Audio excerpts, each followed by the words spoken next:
квартире Марины вместе с приходом весны начался сезон генеральной уборки и мытья окон. Девушка запаслась чистящими средствами и вспомнила все хозяйские секреты. Как у хозяйки у меня есть свои секреты, то есть я использую не только чистящие средства при мытье окон и при уборке, а также, чтобы, например, не оставалось разводов после мытья окон, можно в воде разбавить нашатырный спирт и протереть окно. Берем обычную газету.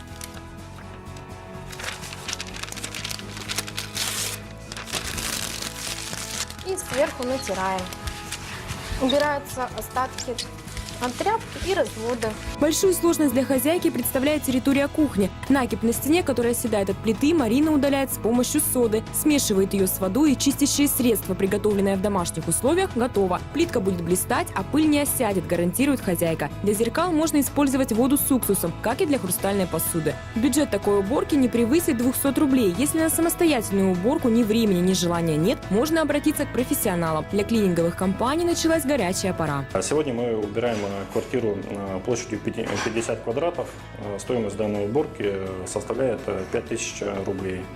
В эту стоимость входит мытье окон, мытье полов, санузла и мебели, интерьера. Отдельно мытье окон для стандартной двухкомнатной квартиры обойдется в 2500–3 тысячи рублей. Химчистка ковровых покрытий стоит от 60 рублей за 1 квадратный метр. А теперь сравним, что выгоднее и быстрее – убраться самому или прибегнуть к помощи профессионалов. На генеральную уборку квартиры клининговой компании в среднем требуется 3–4 часа. Сколько времени на это уйдет у хозяйки, знающей свои секреты?